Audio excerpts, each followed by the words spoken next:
Hello? I can finally hear you. Yeah. Yes, yes. Hello, Explosive Nation. Your girl from TNT is here to talk about Blackspot, aka Zone Blanc, a mysterious dark TV show. Well, I already did a review on it. And yeah, we're going to talk about it. And I've got my co host, the other T, Tigger, to get this going. Yes. Yeah, cool. Um, but so yeah, actually, do you know what? Yeah, you explain it because, and then I'll weigh in because you're Okay, so Blackspot is this 2018 like mystery drama dark fantasy TV series, and it's pretty much about like a town in like the French countryside. Like apparently it's like a French Belgian TV series, but let's just keep it simple. It's a town in the French countryside, and they have like a kill rate, like a murder rate or a death rate, six times the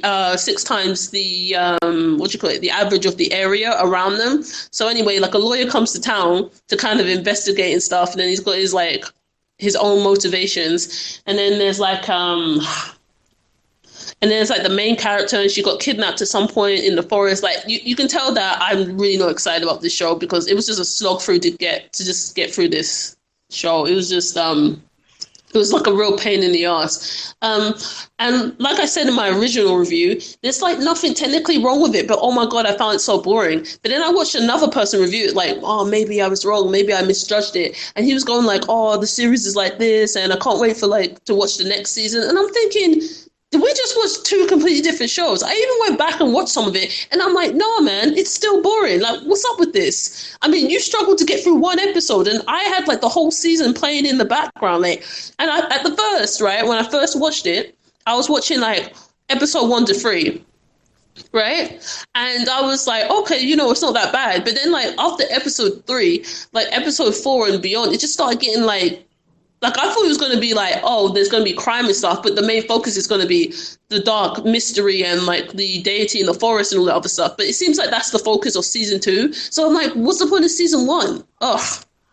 Okay, my thing is that basically that like I watched episode 1. I was like, and at first, I'll be honest, it captured my interest because of the randomness, because of just the intro. The guy, it's basically on a long forestry highway. The guy, the car's driving. He sort of stops in the middle of the highway. Guy gets out of the car and he's right. It was brilliant. And he sort of walks a bit up the road, and you're like, okay. And then he kind of and then I don't know, something kind of happens, or he gets stung or something, and then he's like collapsing, and he literally ends up crawling back to the door. You're like, whoa, okay, something crazy is going on and everything, and you're like, wow. Yeah, and like you thought it was going to be lit as hell. It was so interesting, but your intrigue's engaged. You're like, and he manages to inject himself with a insulin thing, and you're like, oh, okay, cool. So there's something much more going on, or much more sinister going on with this area and everything. And you're so engaged with it, and you're like, cool. And then and then he comes and then he gets into the town, and then everything, and then he explains exactly why it happened to him, and you're just like, oh, okay, never mind then, because I thought it was pretty obvious he had allergies. No, I thought it was more the idea that maybe something more rare stung him, and like he kind of used the pen, and he kind of knew what it was, so he used the penicillin to kind of obviously heal himself. Because my initial idea was that, okay, the guy was maybe a scientist, because obviously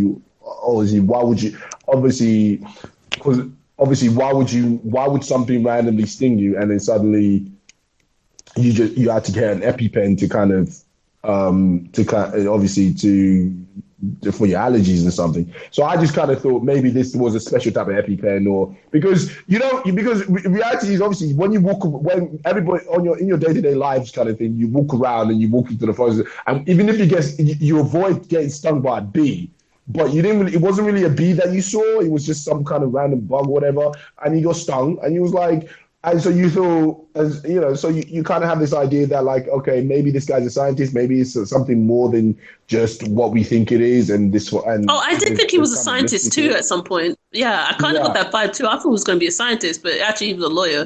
he's a what's it called, prosecutor, isn't he? Yeah. Yeah, so yeah, so so it was kind of very disappointing a little bit when he explains that, oh, actually he's just allergic to like every single bug there is, and I'm like, Oh, like wow, everything, like not just that like, dust, mites, like everything, just yeah, and I'm everyone, like, everything, and I Jesus. don't, to me that's like the equivalent of when you meet people who said that they're allergic to chocolate. Or when you meet people who tell you find out that they're allergic to chocolate, you're like, you must live Oh, in or such a strawberries or miserable. bananas. Nah, I wouldn't. I don't know about that. But when I've met somebody that said, "Oh, I'm allergic to chocolate," it's like, "Oh, I'm so sorry. Life must be so hard for you." You know what I mean? It's the same thing. It's like you're allergic to every bug. How you must basically live? You must be the kid that lives in a bubble because you have to be. It's like what? I don't know. I'm just very like, oh, okay. I don't know. Being allergic to nuts is like one of the fairly common ones, but there's like so much nuts in everything. If you've ever spoken to someone who's like deadly allergic to nuts, they tell you like they literally there's so much they can't eat. But anyway, getting back to the story. So actually, do you know what's interesting? Do you know what's funny? If you actually watched the three episodes that I told you to, not just the one, you would have found out that the lawyer was still one of the most interesting characters in the entire series. How Right? so? We did get a little bit of representation for like gay people in the form of this one dude, and he ended up having sex with this other hot dude, which was hot and everything. But and it was good representation. It wasn't like he wasn't like a stereotypical overly flamboyant type of gay person. He was just like a man, like a manly type of dude, but he was like also gay, I'm a And the other man. dude was like the same. He was like a firefighter, and then they were like, let's do the sex stuff, and I was like, yeah, that's hot, do it. So that was pretty good representation. I will actually give them props for that. Really great characterization, and they weren't just, oh, let's just stick in a gay character. They were like tied into the story in a way that made sense. Like really good representation. Okay. Um, yeah, so unfortunately, if you did watch the other two episodes, you would have found out that, yeah, the lawyer is still the most interesting character. He's kind of a dick in the series, but he's definitely the most interesting.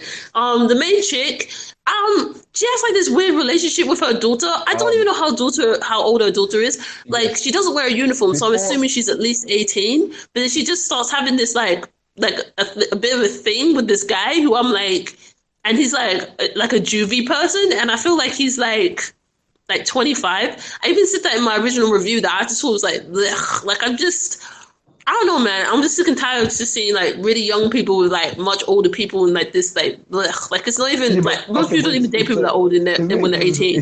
it's a French movie and French people are just and Yeah, it doesn't stop it from being any like more blech. I know, but this isn't this the Which thing about like you this is in my thing is that like Europeans are very much like the worst at these things in terms of like there's no questioning that, oh, a 16-year-old should not be dating a 25 something year old, a um that they tend to have these kind of they tend to have these kind of like they tend to have this kind of like, because obviously when you come from UK and stuff like that, and you see these kind of, because you have it in many kind of foreign shows where it's just like this, I don't know, the 16-year-old runs away from home, and the person that she's hanging around with is like some 25, 30, 40 something year old, and they just have loser. this kind of in weird relationship where it's sexualized and everything like that, and To be it's honest, the never really UK used to be questioned. pretty bad for it. It's only in recent years that Yeah, they've kind yeah, of I started to agree. I frown on it agree. more. I agree. And also it's because of the emergence of the female gaze. So like women that are more attracted to people who are within 3 years of their age. So like when it comes to the female gaze, especially with like Geralt of Rivia, The Witcher, if that was like a perfect example of a TV series that now is affected by the era of the female gaze. So like a lot of ladies tuned in for the storyline. Um, so like I think that's a massive part of it. So that's why we're seeing more hot younger celebrities, but then at the same time they're still putting like older celebrities who look young with like still younger women, which is gross. Like in Yeah, thank you, what do you call Harrison it? Ford. Shadow and Bone. Shadow and Bone. That was gross. You mean shout out to Harrison Ford?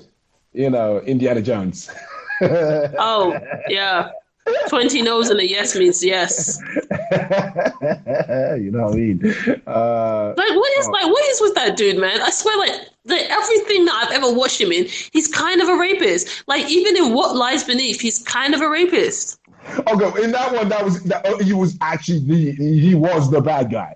Um, Oh, uh, like in most things, even when he's the good guy, he's the bad guy. Like, come no, on. no, because Star Wars, no, Star Wars, because he's supposed to be. I mean, even then, it's I still mean, he's pretty supposed to messed be the up. good guy, but he doesn't. But he's like some rebel loser. I mean, who's the one who actually gets the rebels together, organizes them, and starts going against like the major power? It was the princess. But I then we mean, had to have some sexist writing where she has to stop everything, including protecting the futures of like literally millions of people, to go find this guy who she kind of sort of likes, who's like always a dick to her.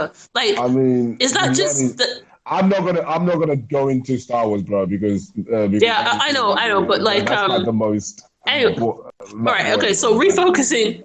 Okay, refocusing again. We're going to all right. So like the main woman, like I like that she was like an independent, intelligent person, and I guess she has like trauma from being like kidnapped and having to chop off her fingers. You know, legitimate, accurate. But she like again, she had this weird relationship with her daughter, and I was thinking maybe her daughter's 18 and can do whatever she wants. But it's like her daughter had every right to be mad at her mom. Like her mom was like not involved in her life, but she wasn't like obsessed with the forest and going into the forest and trying to figure out crimes and stuff. She was just living her own life. Like her daughter was like just out there doing whatever. I mean, she comes home sometimes. She's like, "Oh, hey, what's up?" And the daughter's just like, "I hate you, and I'm sad that my best friend went missing and all that stuff." And she's like, "Oh, don't worry, we'll work it out and stuff." And she's like, "You're not even around." And then she's like, "Oh, sorry." And then she just continues to never be around. Like the girl's 18, she goes out clubbing, comes home late. They're like literally living two separate lives. And I guess that's part of the quote unquote subtle writing, but it's like it's not even remotely. I mean, I guess it's acknowledged on some level, but it's not like properly acknowledged in universe. It's just weird. And can I just say that I hate the daughter? I mean, why do people always write? Like, is it like just male writing? I mean, there are more and more female writers that are coming, out and emerging and stuff. But it's just, can nobody write a teenage female character who isn't just an unbearable irritation on my life? Is there nobody who can write a female character under the age of 25 who isn't just unbearable to be around? Because she was just so freaking annoying. At least she wasn't unbearably stupid, but she was just annoying. She was like annoying like every other teenage female character in media ever. I just couldn't stand her. And then she had like there was like this all right, T. There was like this side plot where there's these like forest people. Okay, they're not even forest people. They're like a rebel group, and they're trying to go against the mayor of the town because he's kind of sort of the bad guy. Not really. Like it's complicated, and they're trying to like protect the forest, and they're just doing a bunch of other things, and it's just related to like the deity of the forest somehow, dude. Like you can hear by the way that I'm talking about it that this storyline is just so irritating, convoluted, and makes no sense. And it's only supposed to be a thread storyline that ties into the main storyline, and oh my god, it's just so unbearable to watch. They're boring. Everything they do is boring. Everything they say is boring. It's just like blech. I mean, yeah. To be fair, as I said, I literally I watched the first episode and it was a struggle. Yeah. You Yep. know, it's like it's Honestly. one of those ones. I watched the first episode and it was just. I mean, it was a struggle because it's kind of like I was just like, oh. Please, and because at first it was the intrigue, and then it was kind of like, and obviously it was kind of suggested, okay, yeah, there's something clearly wrong with this town if there's only like 10 people in this town and like 7 people are dead. Right? People be dropping like flies, and they're all complaining. Oh, you're closing down the lumber mill, and then the mayor's like, it's for everyone's own good. Only to find out that even though they're the rich town, they're the rich people in that town, and they own everything, and they're the political power in the town. They're like, we're going to save the town by opening the mines again, and everybody was like, the mines, and it's like, yeah, the mines. It's like, but we pretty sure we closed those down for a reason, man. It's like, yeah, but they're gonna reignite the economy, and we're selling it off to this big mysterious company, and they're just like, And like, dude, even in the series, you go down there and you see the mines, and you can tell these mines have got some magical effery going on. And there's like, yeah, but you know, you're gonna get to work in the mines, and because all these people live in this bohuck town, and barely any of them have like a university education or the ability to leave, they have no choice. They have to like join the mines if they want to earn money, and they're all just quietly like, the mines, buddy, you want to open up the mines? Okay. I mean, everybody, because I think on some level, everybody kind of knows there's something ominous about the forest and obviously the mines and things. And yeah, they even talk about it. They have like a whole conversation. Like, you know, the bar that everybody hangs out at that's also owned by the mayor. They have like a whole conversation about like how, you know, the forest is related to everyone and everyone has to do this ritual of coming of age. Because actually these kids went into the forest to do the coming of age ritual in the forest, and they totally got murdered by the by people. Yeah, they got murdered. Like, at first you thought it was the deity of the forest, and you thought like, nah, the deity of the forest is more chill than that. And then you find out like they were murdered by another person in town, because like the 15, 16, 17, 18, yeah, 16, I think, 16-year-old boy was having an affair with one of the other kids' mums.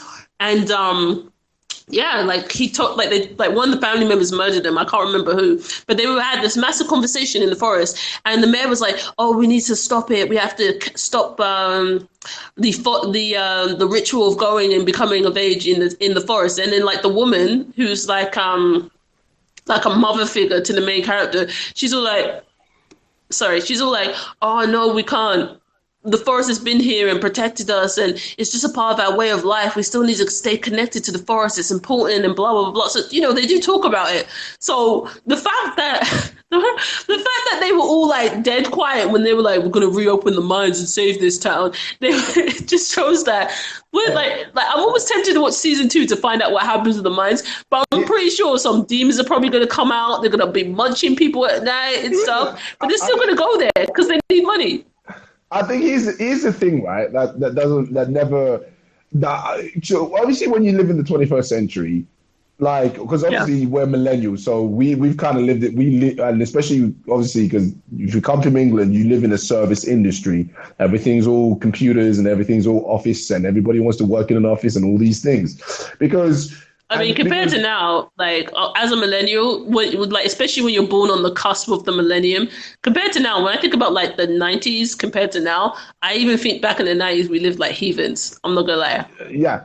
And so it's always interesting when you kind of go back to when you kind of watch a show and it's like a small hokey pokey town, and yeah, just like an American place would be. And but it's like, what you always love, and what I always love about the comparison between like an American show about some kind of small town with a dark whatever is that when you compare that kind of dark, you know, mysterious thing that's happening in that town, like an American small town kind of, compared to the way it's portrayed in like especially in a European show where the atmosphere is much more darker, gloomier, and drier. Us Europeans tend to be pretty like, you know, not dramatic. So when it's an American show, like, you know, somebody's going to come out with like a hacksaw or everyone's going to turn into zombies. You know, like, I mean, in a British show or like a European show, everyone's just going to slowly get killed off until somebody intellectual figures out all the pieces and saves the last 2 people in town. And the thing, and also the thing about it is that it just always seems like, I think that's always weird for me. Is always like, especially with French shows and stuff like, especially French and not even especially French, but French, German, very very solid European shows. Yeah, is that everybody always seems so much poorer. Do you know what I mean? Like when you look at an American town, you see like, okay, there's some poor people, but you see some people who seem to be relatively looking normal-ish. But in like when you see like a lot of kind of these kind of things, because everything's so drab, everything's so dark, very so slightly meek. Everybody seems to have some kind of secret. Nobody in these kind of shows seems to be actually happy ever. You know, and it's like in a town, I mean, so many people. How is it that there's not one person that's like, you know what, I'm living my best life right now? You know what I mean? to be honest, that show, to be honest, like Blackspot, Zone Blog was exactly like that. Like nobody was happy. Like nobody was happy. It's always somebody in this town. Everybody's miserable. Everyone's got like high functioning depression. When you never think about it, it's never. And the thing about it is, there's never one person in this town that's like, you know what? The skies are great. But Like, I like living here. I'm actually having a good time. you know what? I'm living my best life right now. I've got. It's not. I don't even have. It's not because I have money. It's just because I don't know what it is. Maybe I'm the prettiest person here, and everybody loves me, and I'm enjoyable. To be honest, yeah, a lot of these places are aesthetic as hell. Like, they're really nice places in terms of aesthetics and environment to live in, especially if you want to, like, live a more quiet life and stuff. But then again, like, a lot of them have really small economies. So, but obviously, as a black person, anytime you leave the big city and you go to these kind of towns where the predominant ethnicity is of a lighter complexion, you tend to just think to yourself, in their houses, they have their raincoats, they have their rain boots, and their I don't know, and they have their and they kind of have their grass cutters and that, and then right beside it, they have their pitchforks waiting and ready for. Yeah, I thought you were gonna say their hoods. I thought you were gonna say their hoods. Hey, no. Oh my god, like what you call it? The TV series for what TV series is it? Watchmen, the Watchmen TV series. She was friends with that sheriff the whole time, and the whole time he was like a 50th generation hood wearer. Yeah, like KKK member. Like, those people were psychos. He was a pointy hat. He was a white pointy hood wearer. Let's say that. And he was a ghost enthusiast. Yes, you know what I mean. He always on Halloween. He always dressed in a pointy ghost costume. You know what I mean. So yeah, it's deep. Obviously, as a black person, as soon as I'm leaving, you leave a big city and you go to these kind of things, you're like, yeah, these people, once they see the other, they don't, because they don't really think of you as, I don't know, the human. It's more like a tribe thing. They just see you as you're human, but you're not human like them, so you're basically subhuman. So, like, it's even where this guy who just came into town, you know what I mean? It's like, oh, he's different because he wears a suit and everything like that. And he's slightly odd and everything as a person, but it's like, who's this person? You know what I mean? And it's like you have to try to, even then they're kind of looking at him sideways. You know what I'm saying? And so in these towns and stuff like that, don't get me wrong, aesthetically it's pleasing. I mean, I can tell. Yeah, but like a lot of these places are more modern than you think. Like, maybe there are like no or hardly any people of color there, but if they saw you, they wouldn't be like, oh my god, like a black person, and they might be excited, like, oh my god, this is the first time I'm meeting a black person. Let me document the experience to show how cultured I've become. But like a lot of them, they just kind of go, oh, well, you're new to town, because obviously your blackness makes you stand out. But like a lot of them are just kind of like, they've seen black people on TV. They know who Beyonce is. They just never expected them to be physically real. You know what I mean? And yeah, like I was talking to one Russian guy. You know when we were doing the whole Skill Up Nation or whatever it's called, right? And there was like that one ginger Russian guy, and we would talk and hang out sometime. He was like, yeah, when I was younger, there were like no black people. And then when we first got the first black person coming to town, everybody would wave at him and talk to him because it was like really exciting for us. Yeah, because you guys literally have nothing better to do. Like, I mean, shoeboxes is like your entertainment. No, he didn't live in the middle of nowhere. He lived in he lived in a built-up area. He didn't live in the middle of nowhere. It's just like, it was like the first time they ever had like a black person. He was like a kid, and he was like, oh my God, this is exciting. So they would like always wave at him and talk to him and stuff. They were like, oh my God, I never knew that your skin color could actually go the right color. I just thought if you stayed out in the sun too long, you turn red, and you need to go to the doctors. I never knew there was a way for. I never knew the sun would punish. Okay. The sun doesn't normally punish you for a certain. if you was out there too long or something. Anyway, so the point of. I looked at some statistics when it came to the whole like skin thing, skin cancer, and skin stroke. Like this is actually like really serious. Even like as recently as last year, tons of white people, like even in the UK, like got serious sunburn, and like a lot of people like died and stuff. It's like dead serious, man. White people need to Yeah. like get on that. Like more and more white people are getting serious about the sunscreen game, but more and more white people really need to get on it like that. Like that skin cancer coming for you. Like I'm being dead. Like I'm not even joking. I'm being dead serious. And obviously, Dead I'm worried ass. about my white friends because like the Anyway, fact that one person with skin cancer because like it was like cold out, there wasn't even sun, but like it was the reflection of the sun on like the snow or some crap, and they got skin cancer. Right? It's like it's yeah, legit happened. It's crazy. yeah, it's some crazy shit, man. Stuff like that. But to the point of the movie and stuff like that. So it's always so whenever I check out and watch these things, it's always it's always some whole pokey town, and it's always. And don't get me wrong, it always seems so much more darker and so much more darker themed, and especially when you watch a Hollywood TV, especially when you watch a lot of Hollywood movies because they're everywhere, kind of thing. Oh yeah, honestly, I think I get it because the truth of the matter is that to be honest, like America as a culture compared to Europe, they're just more optimistic than us. I just think that's what it is.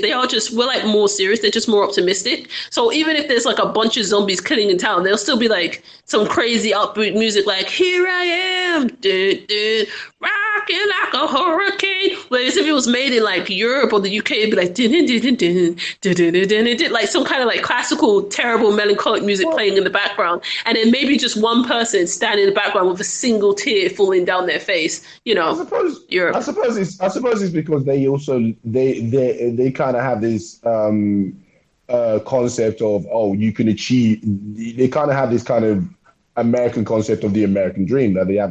Oh You can yeah, the achieve American dream, you which can actually that, statistically they've proven doesn't exist anymore. But yeah, it's not, which is not the point, but it's the point that but everybody yeah, they has still this have hope. Like idea you can that do anything and go anywhere. yeah. Whereas in terms of Europe and stuff, you tend to be told actually no, actually unless you work hard vigorously and or have some level of or have very specific and specialized skills and are very high quality in that, you can expect to even with all that, you can expect to make it into the middle. Yeah, Which to is be what honest, I think it's just the you idea know. where they're like dreamers, where we're kind of like Yeah, more existential. We're more kind of like pragmatic about it. We're like, we need to get this, and this to get this. We're very dispassionate about it. And we're just like, yeah, and when we do this thing and we get this thing, we'll just think about all the time and struggle and pain that we had to go through to get this thing. But I guess getting this thing is, like a 5 out of 10. Thanks. yeah. So it's always kind of like this thing with them, and but yeah. So but yeah, it's always the thing about these movies is always like they're always very drab. They're always very dark. They're always very there's Which always I love, honestly. I yes, love European media, yes. but I the mean, show just didn't deliver. It didn't have any meat, right? And even when I said absolutely. before in my review as well, I was just they didn't have. There's something so like amazingly stylistic and beautiful and melancholic and existential, like existential dready about European media, and we write really meaty scripts, so it's really like good stuff, like something that you can really sit down and the script never really. It can be tedious sometimes, but it never gets boring because it's just so goddamn well written. But it's like this one, it kind of people talked a lot, but there was like nothing in it. There was like nothing to entertain you. There was no Yeah, person standing aside with a glass of wine or a beer at a pub, like talking like a long script about their existential crisis and all these different theories about life and everything like that. Stuff like really meaty stuff that you would expect from a European TV series. There was just nothing. It was just people getting together, being a bit sad, being a bit wet because it's raining. It's Europe. It's just ugh. yeah, and yeah, the show was just it was well filmed. Yeah, I will absolutely give it that. It's a well filmed show in terms of whatever it was. Well filmed. good actors. The good maybe good actors. I'm sure. I agree. I guess. In terms of like just the style, it's stylistic and everything, I liked it. But in terms of just like the rest of it, it was a show you want. It was a show that looked like it had promise, but it just always landed, but it just landed flat. And I could barely get through episode one, and I was just like, oh, please, just. I don't want to do. I just didn't want to watch episode two because I was just like, because I even tried to watch episode two and I was like, off, and I was just like, oh, why is this? It's like sitting there and just watching the most boringest man give the most boringest speech, and no, it's like watching a good-looking person give the most boringest speech and continue doing so for like an hour and a half, and you're just like, oh, I want to look at you, but I just can't. You know, it's so boring. Oh yeah, you know when your brain literally wants to crawl out your ears and leave, like, but you can't, and you've got to pretend like you're interested. Oh, torture. Yeah. You know, you go, this might, I'm only in this. All I have to do is power through this day, and then we can get to the good stuff. But after that, I don't want everyone to see this person again. That's what it is. And and it's just, and yeah, the show. So the show, it seems to have a lot of promise and stuff, but it was just flat. And the cat. I mean, yes. Do you know what the DEA agent, or whatever they call him, the lawyer guy, the prosecutor, did seem like he was interesting at first, but then as soon as he said to me, "Oh, I'm allergic to everything," I was like, "Oh, that's cool." But then it's also like, "Oh, that's so sad." Like, could you imagine? I mean, could you? You can't even. It's like you would never be able to leave your windows open, you know? Just because, like, yeah. I guess. To be honest, he was pretty determined. He was like, he kept like his EpiPen on him and stuff like that. And like a lot of the show was really kind of him being like a germaphobe. So there was just like a time he goes into a room and he's allergic to everything. And then because it's like a bohick town, right? And he's allergic to everything. He just puts down his little items, right? To because he's staying in a hotel, and then you just see his finger just wipe across the dust on there, and he's just like, I'm gonna die.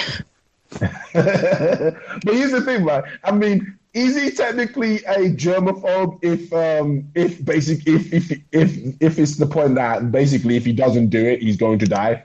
Because I don't mean like he's a real germaphobe. I mean like he didn't really have like another allergic reaction. It's just mostly him being fearful, fearful. Yeah. He's like he goes into the bar restaurant and he's like he goes into the pub and he's like and he's like wants some of the restaurant food. He's like, oh, like what you have? And he's like, oh, I'm allergic to this, and this. And they would just and she just looked at him like, I don't give a F.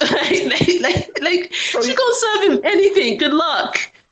So in terms of the show, so let me ask you this question: What do you suppose was the purpose and the mean and what was the purpose and the connotation between and of the reason why they added in the movie that he was allergic to everything? I don't know. I think it was just to make his character interesting, to be honest. Okay.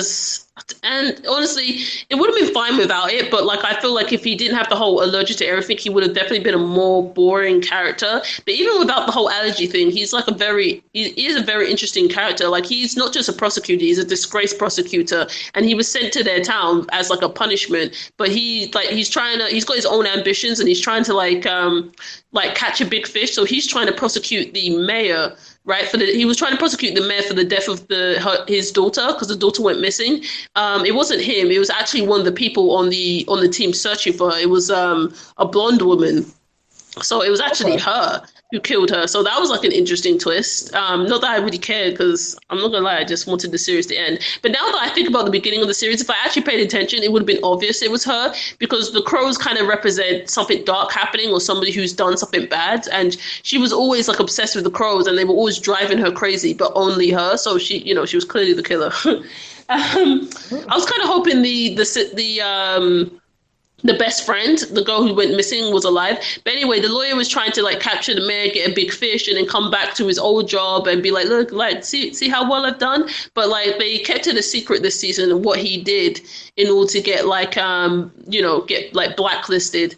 So yeah, to be honest, there's certain elements that I would love to like further explore in season 2. And season 2, I saw some of the trailer, and it seems like it's going to delve way more into like the fantasy of things. But like in season 1, they already kind of hinted it that like they were saying, oh, why isn't there a church in town? Because obviously a lot of a lot of Europe like still, worship pagan religions and like pagan religion, like folklore, like basically stuff from The Witcher, that type of folklore, right? So like very like Western European folklore, and they're like, oh, why isn't there a church in town? And then like the sheriff said, oh, there was a church. Oh no, there was pilgrims that were going to come and build a church or something like that, but the ship crashed beneath the waves or something. So it was like the power of the forest that stopped the Christian church from coming, like, and protected the people. So that's why they still, in some ways, still are connected to the forest. So yeah, basically. Okay. I mean, yeah. I mean, that's pretty cool and things, all right. But it's just like, all I Yeah, know. I'm still not gonna watch it. My actual theory about why the show didn't do well is that even though it was like well written, it was like fairly well written. Like, the actors were perfectly fine. It was perfectly like it's a competent TV show. Even if it's not, even if I didn't enjoy it, it's competent. I could not say it wasn't. I realized I felt like it was doing too much. It didn't know what it wanted to be. It didn't know if it wanted to be like a crime thriller, like a drama, or if it wanted to be a fantasy. The fantasy aspect is what really made it stand out. So that's what they should have focused everything on. And I know they wanted maybe to create more like a realistic, close to reality type of fantasy, but it just with the whole idea of the forest deity and then them even capturing it on camera, it just doesn't work. So it's like it was kind of like the TV series was having this push back and like a pull back and forth where like they were trying to pull in one direction and be like a gritty TV drama, and then like the whole fantasy is more like an idea and like more like olden beliefs, and then they were pulling in the other direction where it's like, oh, it's not just olden beliefs, it's actually real and it's actually affecting the town and why all these people are dying and we need to figure out how to like fix that and stuff. So it was really just a mess, and it just kind of like there was just these times where it went from like -1 to like like a 7 in terms of action and stuff, and it was just all over the place, really unbalanced. Well, in terms of Rotten Tomatoes, it's been given yeah, of audience rating is 89% Yeah, but for Crazy season Rich one. Asians has like 93%, and it's a terrible movie. Yeah, I mean, but obviously, I mean, there's, I But don't. we